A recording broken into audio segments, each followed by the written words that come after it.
오늘은 여러분과 함께 이 돈에 대한 말씀을 좀 나누려고 합니다. 한때 한국 교회 안에 이 청빈론과 청부론 어느 것이 옳으냐 논쟁이 좀 있었던 적이 있었습니다. 하지만 이 문제는 논쟁할 문제는 아닌 것 같습니다. 성경은 이 돈에 대해서 죄라고 결코 말씀하지 않습니다. 이 돈이라는 것은 가치 중립적이어서 어떤 가치, 어떤 태도를 더하느냐에 따라서 완전히 달라질 수가 있습니다. 좀 쉽게 설명드리자면 주님이라는 가치냐, 그렇지 않으면 이 탐욕이라는 가치냐, 어느 가치를 더하냐에 따라서 이것이 선하게도 악하게도 쓰일 수 있다는 것입니다. 어느새 우리가 이 빌립보서의 마지막 부분에 이르렀습니다. 오늘은 사도 바울이 이 빌립보 교회가 전한 선교 헌금에 대해서 감사를 표현하는 내용인데, 이 말씀 속에 이 돈에 대한 태도가 잘 드러나 있습니다. 이 말씀을 우리가 함께 살펴보면서 돈에 대해서 우리가 어떤 태도를 가지는 것이 그리스도인으로 합당한 모습인가 함께 귀를 기울이려고 합니다. 자, 첫 번째로는 어떤 형편에든지 자족하기를 배웠다. 쉽게 말씀드리면 자족하라는 겁니다. 자족하라. 자, 10절 함께 한 목소리로 보겠습니다. 시작. 내가 주 안에서 크게 기뻐함은 너희가 나를 생각하던 것이 이제 다시 싹이 남이니 너희가 또한 이를 위하여 생각은 하였으나 기회가 없었느니라. 사도 바울은 내가 주 안에서 크게 기뻐한다라고 말씀하고 있습니다. 이처럼 크게 기뻐하는 이유는 빌립보 교회가 사도 바울을 생각하던 것이 이제 다시 싹이 나기 때문이다. 빌립보 교회가 사도 바울을 생각하던 것이 이제 다시 싹이 나기 때문이다. 자, 이게 무슨 말인가 하면 빌립보 교회가 옥에 갇혀 죄수가 된 바울에게 이 선교 헌금을 보낸 일을 가리키고 있는 거예요. 이처럼 자기를 생각해서 후원금을 보낸 것이 너무나도 기쁘다. 이렇게 바울이 지금 말하고 있는 것입니다. 자, 그런데 바울이 이렇게 기쁨을 표현하면서 다음과 같이 설명을 덧붙이고 있습니다. 11절, 12절 함께 보겠습니다. 시작. 내가 궁핍함으로 말하는 것이 아니니라. 어떠한 형편에든지 나는 자족하기를 배웠노니 나는 비천에 처할 줄도 알고 풍부에 처할 줄도 알아. 모든 일 곧 배부름과 배고픔과 풍부와 궁핍에도 처할 줄 아는 일체의 비결을 배웠노라. 여러분, 돈 싫어하실 분 계신가요? 돈을 가치를 안다면 싫어할 사람은 아무도 없습니다. 오죽하면 사람이 두 주인을 섬길 수 없다. 너희가 재물과 하나님을 겸하여 섬길 수 없다. 주님이 그렇게까지 말씀을 하셨겠습니까? 이 돈이라는 게 있으면 사람에게 이 생활을 편리하게 해줍니다. 그래서 좀 내가 하고 싶은 일도 자유롭게 할 수가 있고, 사고 싶은 것도 자유롭게 살 수가 있고, 그러다 보니까 사람은 기본적으로 돈을 좋아할 수밖에 없어요. 가치를 알면 돈을 좋아할 수밖에 없어요. 바울도 빌립보 교회 성도들에게 행여 오해를 받을까 봐 지금 우리가 함께 읽었던 이 11절과 12절 말씀을 덧붙이고 있는 겁니다. 자신이 분명히 주 안에서 크게 기뻐한다고 말을 했지만 이 돈 보내니까 돈 때문에 기뻐하는 것 아니냐, 이런 오해를 불식시키려고 이 말씀을 하고 있다는 거예요. 내가 감옥에 죄수로 있고 마침 이 궁핍하던 차였는데, 돈이 궁하던 차였는데 너희가 돈을 보내주니까 너무 기쁘다. 이게 아니라는 것을 바울이 의도적으로 설명을 하려고 한다는 거죠. 그러면서 바울은 자신이 어떤 형편에 있든지 자족하기를 배웠다. 자족하기를 배웠다고 강조하고 있습니다. 나는 비천에 처할 줄도 알고 풍부에 처할 줄도 알고 배부름에든 배고픔에든 이 풍부에든 궁핍에든 어떤 형편에 처하든지 간에 거기에 적응하고 만족할 줄 아는 비결을 배웠다. 보편적으로 사람은 돈의 유무에 따라, 이 돈이 있고 없고에 따라서 상태가 상당히 좀 많이 달라지는 경향을 보입니다. 돈이 있으면 좀 편안해지고 마음의 여유도 생기고 그리고 감정도 좋아져요.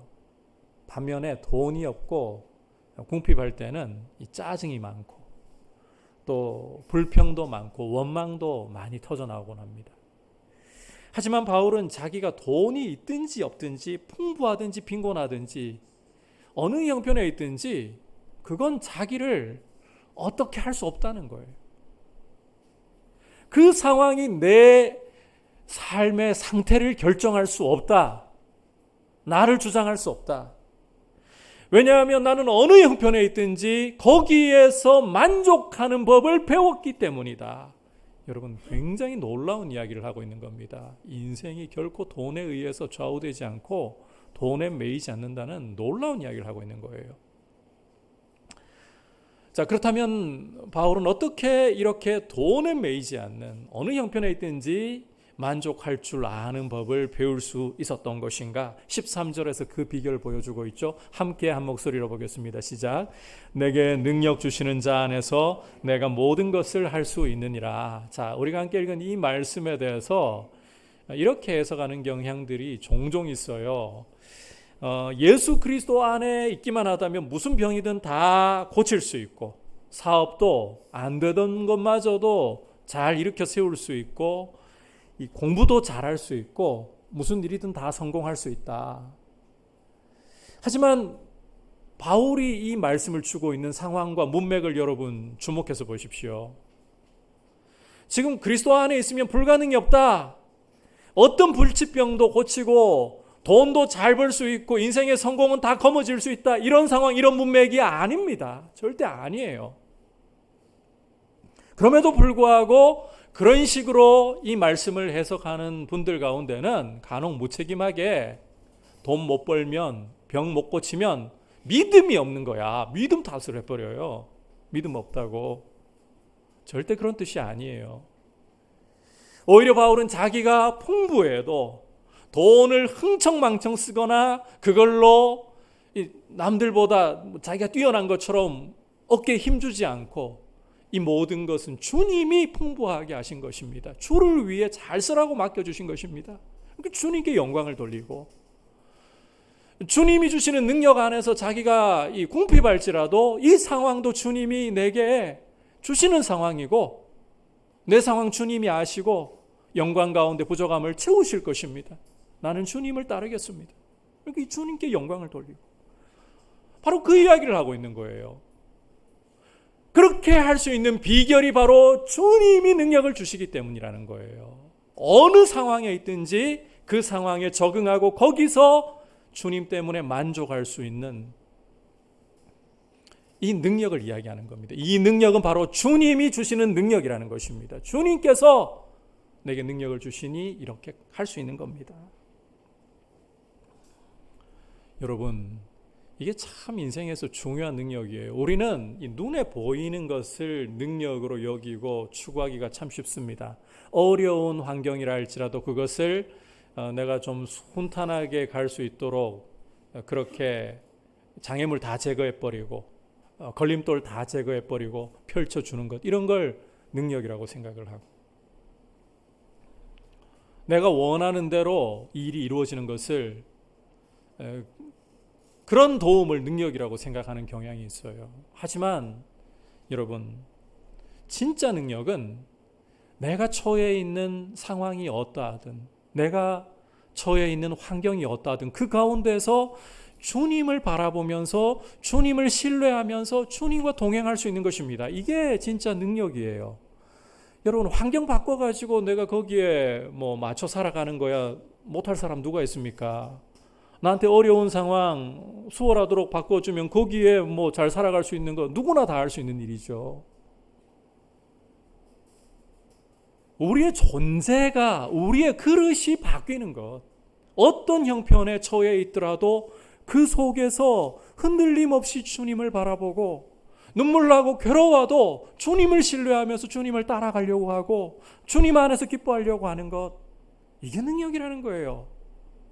우리 존재가 바뀌는 게 능력이에요.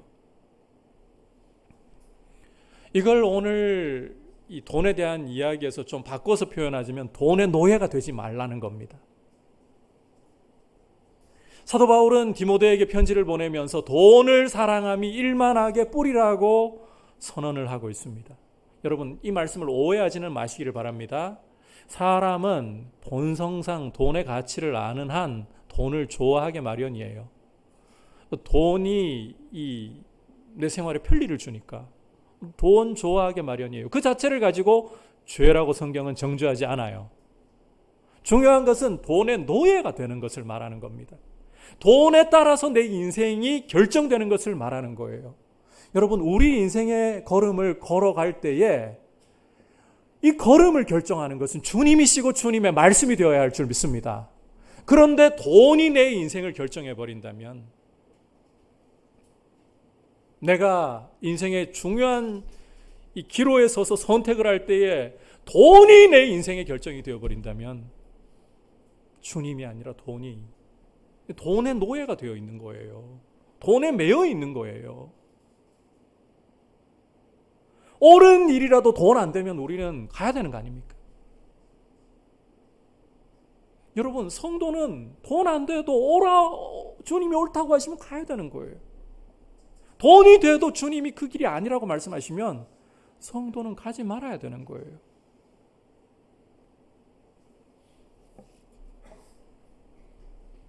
그게 성도의 이 주님 안에서 능력을 맛보고 있는 모습입니다.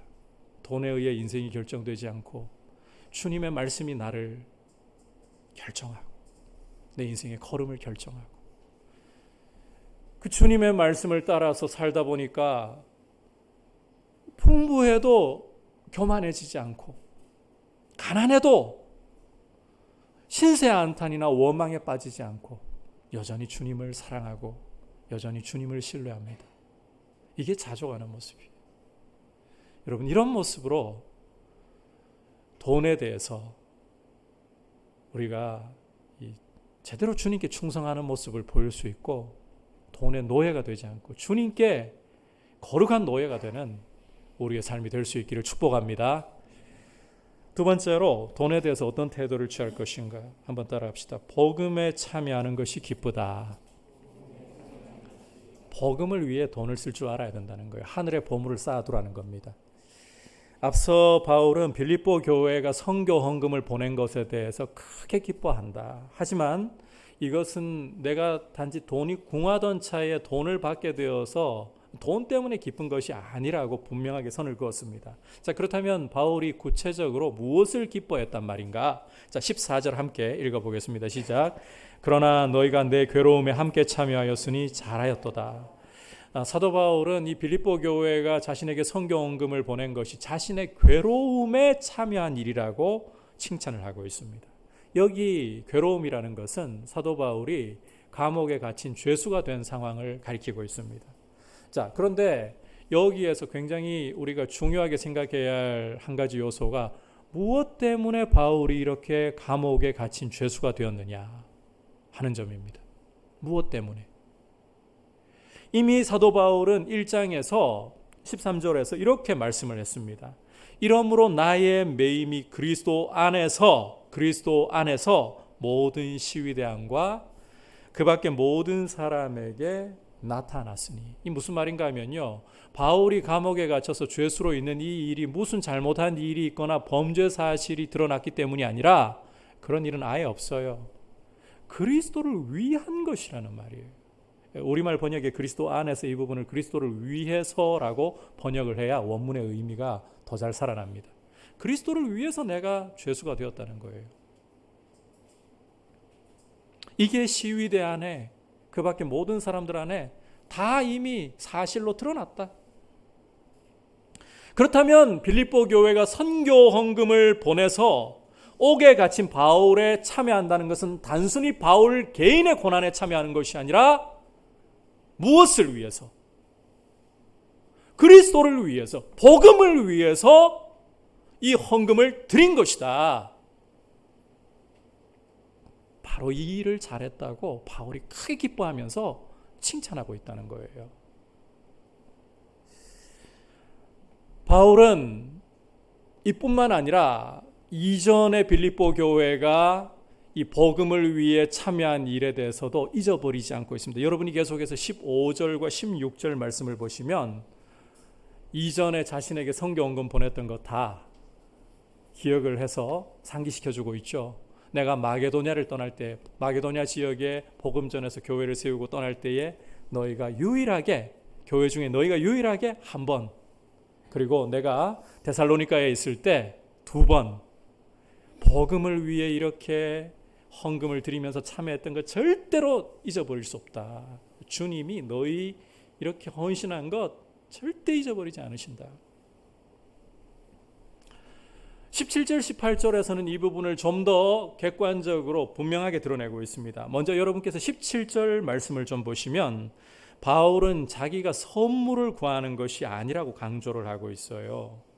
빌립보 교회가 자기에게 선교헌금 보낸 걸 칭찬하는 것이 돈 좀 더 보내달라 이런 의도가 아예 없다는 거예요. 아니 오히려 내가 이렇게 선교헌금을, 후원금을 보낸 것을 기뻐하는 것은 오직 너희 빌립보 교회에게 유익하도록 너희가 유익하도록 풍성한 열매를 맺도록 구하는 것일 뿐이다. 이걸 이 원문의 의미를 따라 가지고 좀 그 뉘앙스를 살려 가지고 설명을 하자면, 너희가 드린 헌금이 최후 심판 때에 하늘에 있는 너희 은행 계좌에 이자가 붙어 가지고 더욱더 풍성하게 차 있기를 바란다.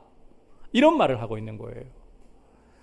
그러니까 이 최후 심판 때에 빌립보 교회의 헌금이 큰 열매 맺은 걸로 드러나서 하나님께로부터 큰 칭찬이 따르기를 바란다. 이 이야기를 하고 있는 거죠. 그 헌금이 누구를 위한 거니까? 바울 자신이 아니라 복음을 위한 것이고 주님을 위한 것이니까. 그리고 18절 전반부에서 바울이 내게는 모든 것이 있고 또 풍부하다 이렇게 말씀을 하는데, 이 부분 우리말 번역이요 상당히 좀 부족합니다. 오해를 사도록 번역이 되어 있어요. 이 원문의 의미는 이런 뜻이에요.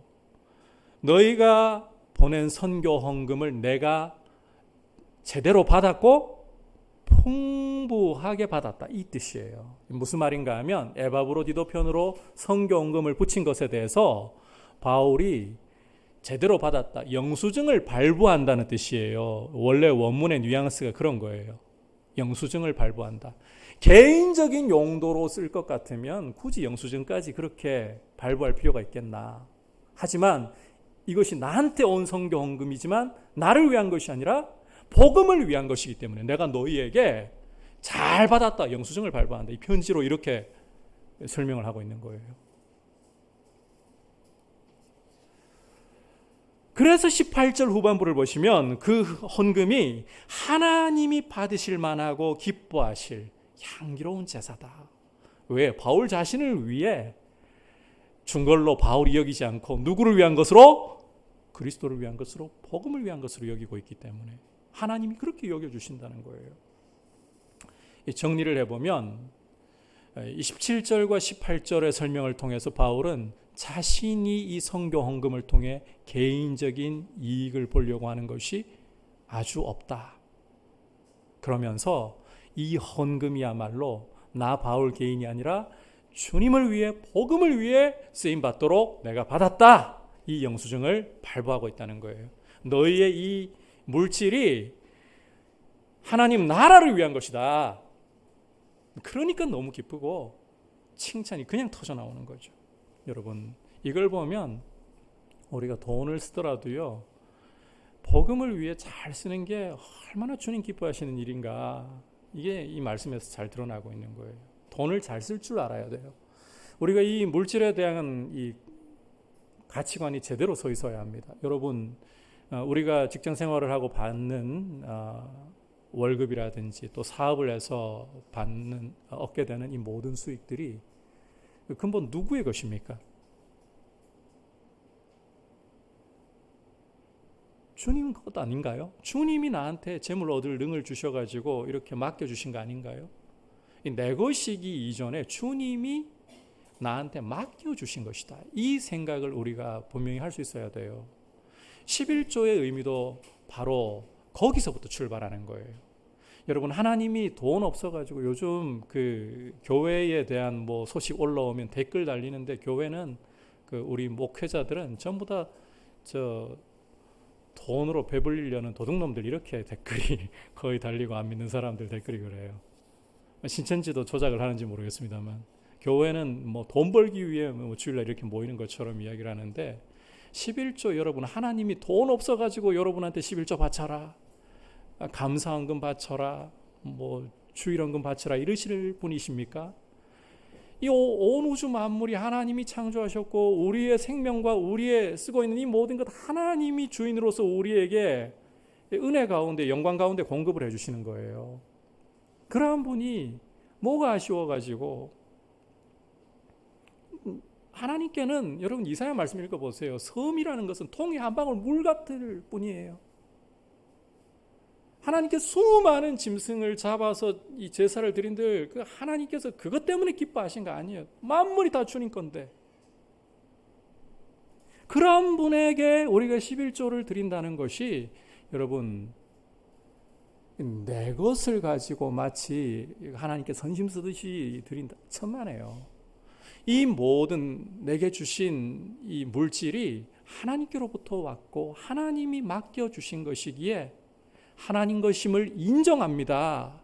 이게 11조의 정신이에요.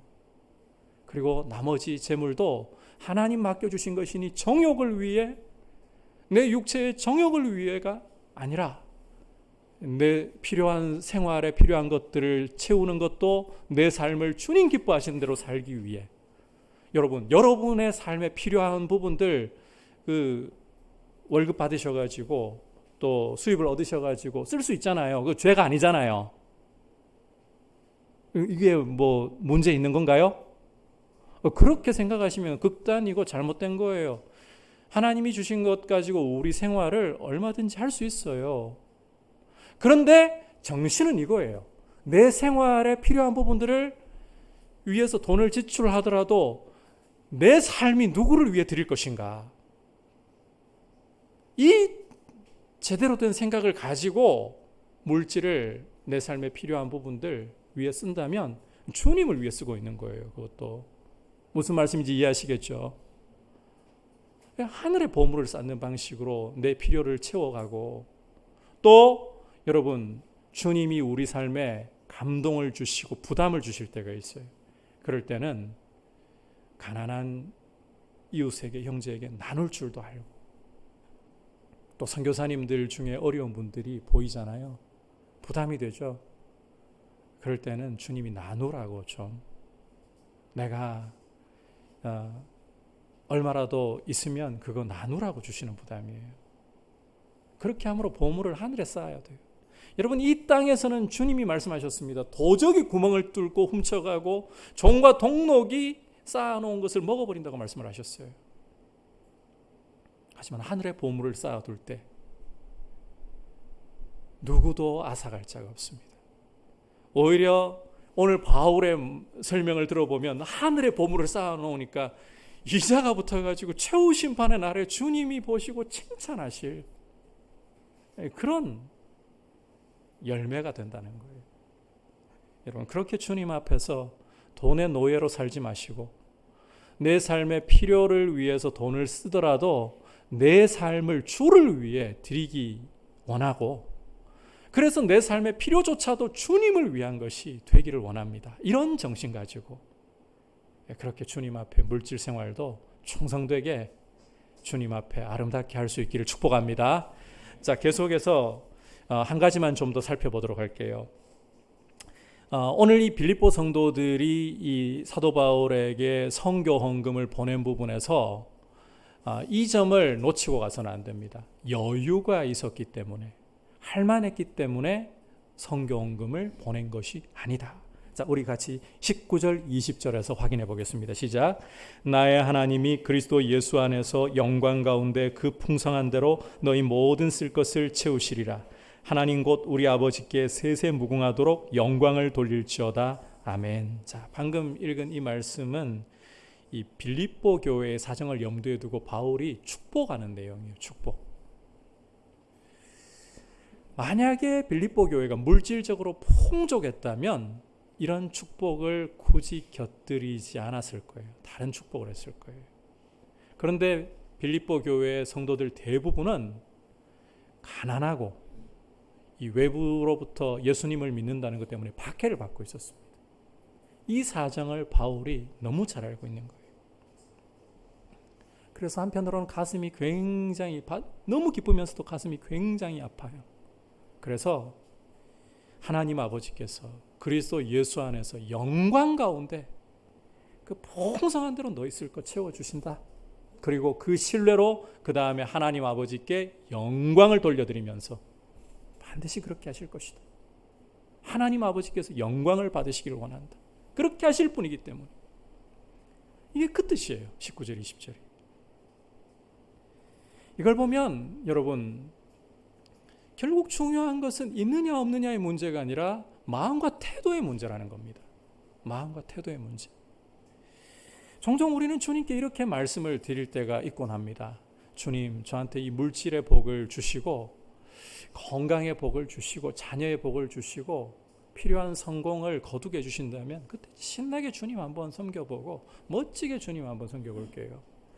그런데 여러분, 정말 내가 원하는 대로 내가 구하는 대로 주님이 안 들어주신다, 안 채워주신다. 그때는 어떻게 하실 건가요?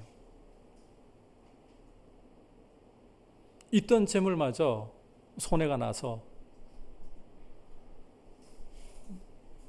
돈에 쪼달리고, 내가 건강을 언제까지고 좀 유지해갈 수 있을 것처럼 보이던 내가 한순간 건강이 무너져 내려서 고통을 당하고, 자녀는 내가 원하는 대로 잘 가주지 못해서 늘 근심거리가 되고. 여러분, 예수님 믿고 난 후에도 이런 경우들 많아요. 없는 게 아니라 많아요. 그럴 때는 어떻게 하실 건가요? 제가 유아세례 시에 부모님들께 그런 질문을, 사실 이 세례 문답서, 공식 세례 문답서에는 그 질문이 없어요. 하지만 부모님들께 여쭤보잖아요. 만일 주님이 여러분의 사랑하는 아이를 데려가신다면 그래도 여전히 주님을 신뢰하고 주님께 영광을 돌리겠습니까? 그 질문 드리잖아요.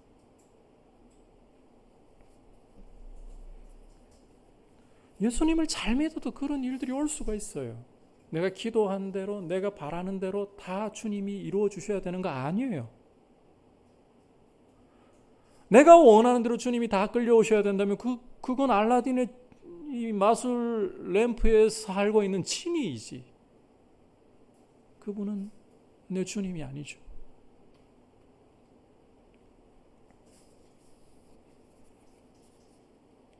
주님이 내 원하는 대로 내 길을 허락하지 않으실 때에도 여러분, 독생자도 십자가에 아끼지 않고 주신 주님은 나를 진실로 사랑하시고 여전히 내게 선하신 분이라고 신뢰하면서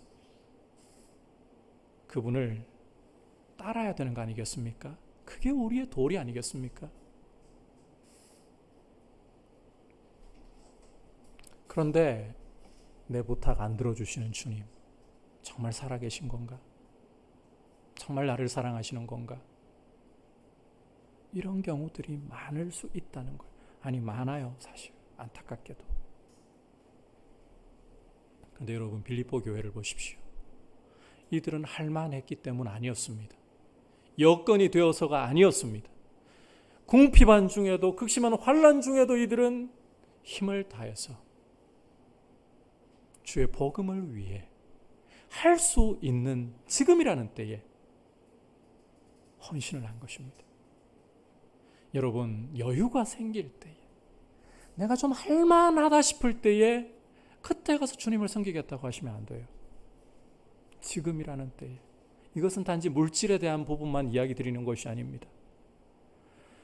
시간이 있으면 주님을 좀 섬길게요. 너무 바빠요. 저 언제 시간 날까요? 우리 시간 잘 안 나요. 항상 바빠요. 여러분이 좀 내일 아니면 모레 언제쯤 이렇게 계획을 잡아놔 보시면 그게 또 무슨 일이 생겨가지고 또 바빠져요. 지금이에요, 지금. 우리는 없어서 못하는 것이 아닙니다. 할 수 없어서 못하는 것이 아닙니다. 마음과 태도의 문제라는 거예요. 빌립보 교회 성도들을 보면. 그래서 여러분, 주님은 없는 것을 여러분에게 찾는 분도 아니에요. 없는 것 달라고 하시는 분도 아니에요. 시간 없는데 시간 만들어서 일부러 내놔라 그러시지 않으십니다. 여러분이 낼 수 있는 시간 아무리 작아도 그거 주님 앞에 드리려고 주님을 사랑하는 중심을 가지고서 그렇게 드리려고 애쓰잖아요. 주님 그것 갖고 기뻐하시는 분이에요. 여러분의 노력을 크기 때문에 주님이 기뻐하시는 줄 아십니까? 주님 사랑하기 때문에 이거라도 내가 참 더 드리고 싶은데 이것밖에 안 돼도 주님 드리고 싶습니다. 얼마나 기뻐하시는지 몰라요. 여러분, 솔직히 우리가 주님께 뭔가 드려서 보태드리는 거 아무것도 없습니다. 요즘 계속 기도하면서 그 고백을 주님께 드려요.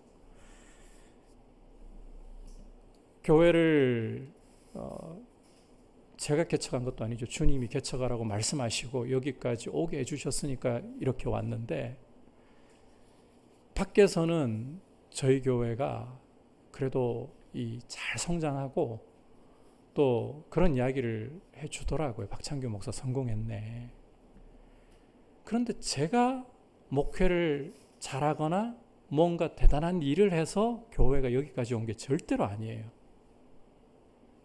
제가 이 설교 준비를 아무리 열심히 하고 아무리 주일 설교로 여러분들의 가슴에 도전을 드리고 또 여러분들을 이 눈물을 흘리게 하면서 결단하게 만든다 할지라도 그게 여러분을 바꾸는 게 아닙니다. 제 설교가 바꾸는 게 아닙니다.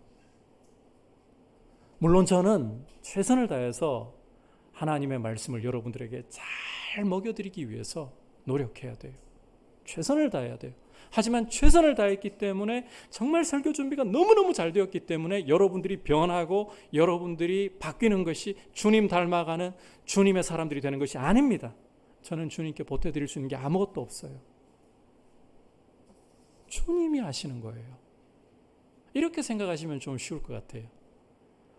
한창 중요한 일을 하고 있어요. 중요한 일을 바쁘게 하고 있어요.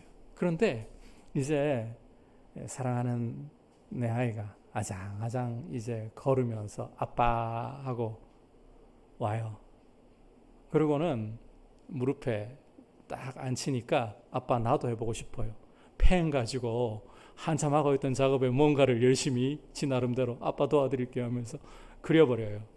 그게 망치는 겁니까? 돕는 겁니까? 여러분, 그게 망치는 겁니까? 돕는 겁니까? 망치는 거죠. 우리가 주님께 드리는 게 그 정도, 비교하자면 그 정도밖에 안 돼요. 망치는 거예요. 전능하신 주님, 부족함이 없으신 주님께 우리가 뭔가를 돕는다고요? 걸리적거려요, 솔직히. 우리 예배가 주님을 정말 기쁘시게 할 만큼 대단하다고요? 너무 미약해요.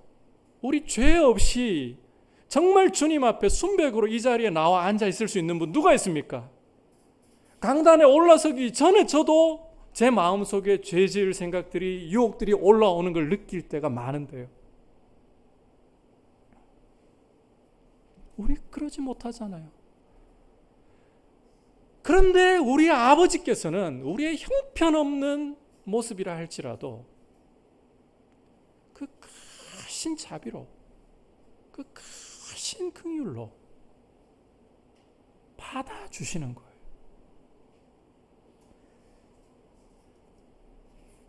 여러분, 학교 다니실 때 신사임당 그림에 관한 일화 책에서 보신 기억 나십니까?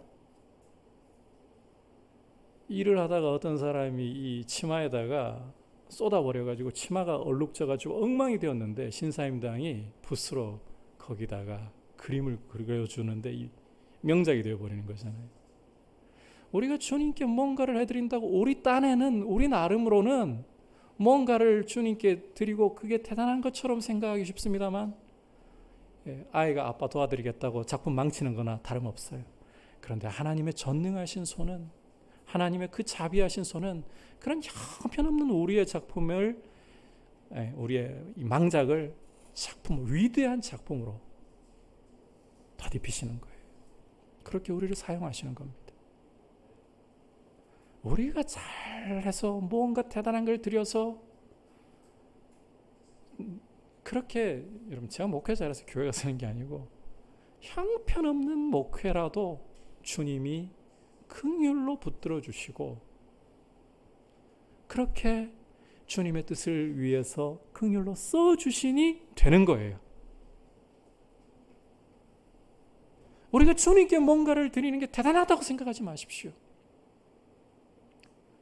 아무리 형편없고 아무리 부족해도 그분의 긍휼하심이 잡아주시니 그것이 위대하게 도구가 되는 것이고, 그런데 우리 주님은 그 형편없이 드리는 것마저도 주님 위한 것이라고, 주님 사랑하는 것이라고 기뻐해 주시고, 오늘 빌립보 교회 간 것에 대해서 보십시오. 선교 헌금 드린 것에 대해서 얼마나 기뻐해 주시는지. 바울의 기쁨이 누구에게서 오겠어요? 주 안에서라고 말하잖아요. 주님께서 이렇게 기뻐해 주시고, 너희들이 사도 바울이 옥에 갇힌 것 때문에 필요를 위해서 보냈지만 나를 위한 것, 복음을 위한 것이라는 것 내가 인정한다. 내가 최후 심판 때 너희가 놀라도록 이자 붙여가지고 갚아줄게. 이게 우리 주님의 긍휼입니다. 우리가 섬기는 게 이런 겁니다. 성격이 이런 겁니다. 여러분, 죄 가운데에서 마귀와 세상과 정욕의 노예로 살도록 우리를 내버려 두지 않으시고 아들을 십자가에 내어주셔서 그 피로 우리를 죄에서 해방하시고 우리를 그리스도의 영광의 주님이신 그리스도의 소유로 삼아주시고 하늘 아버지의 자녀 되게 하셔서 아버지를 섬길 수 있게, 섬길만 해서가 아니라 우리가 무엇이라고 사랑스럽게 여겨주시고 형편없는 것 드리는데 그걸 귀하게 여겨주시는 아버지 때문에 이게 얼마나 영광이에요. 이게 얼마나 감사한 일이에요. 주님을 섬기는 게 영광이에요.